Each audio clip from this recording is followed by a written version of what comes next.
The moment I got my first camera, I really liked the piece of machinery. I liked how it felt. I just loved it. Isn't that something?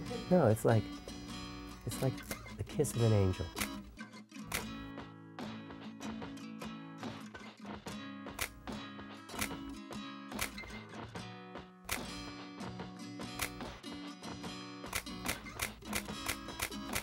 The only way you're going to get a good picture is if you anticipate it. If you've seen it in the viewfinder, you've missed it because it's going to be gone before you push the shutter.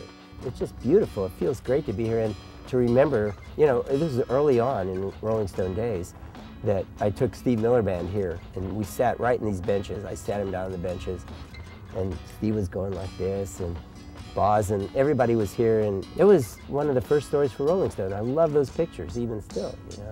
It's not that I miss San Francisco, but I miss those times. Those were such halcyon days. This was '67, and he had signed that big contract with Capitol Records, and who knew how big he was going to become. His music really reached a lot of people, and a lot of people listened to it and bought it, and he made a huge amount of money from his music alone.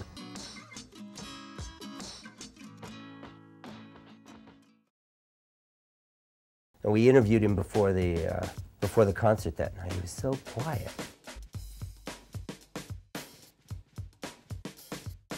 You know, you get on stage and it was 180 degrees. He was like lit a firecracker.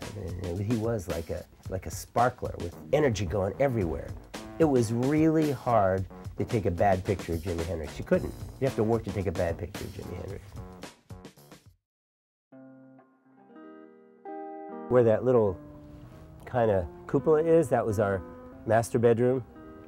And behind that, I took a wall down between the other two bedrooms, and that's where I had the studio where I photographed Creedence Clearwater and Grateful Dead and on and on and on.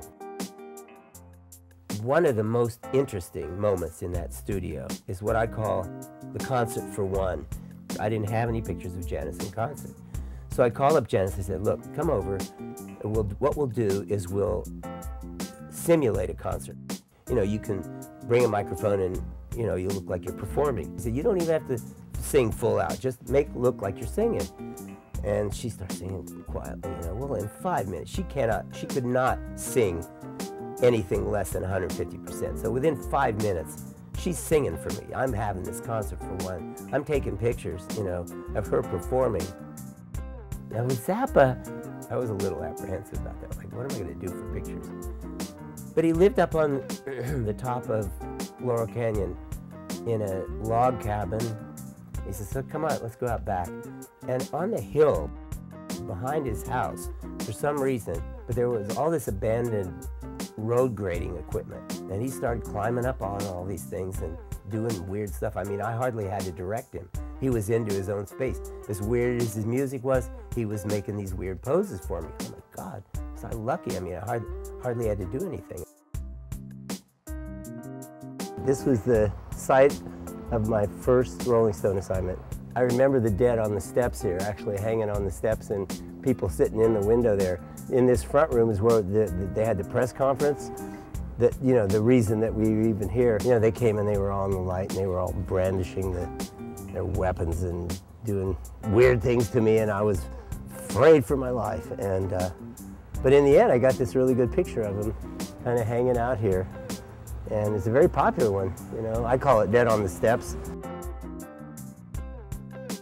Photography, for me, has been a way to explore the world and find out what I wanted to know about what was going on. By virtue of the camera, I was able to fulfill my curiosity and find out what this world is all about, you know.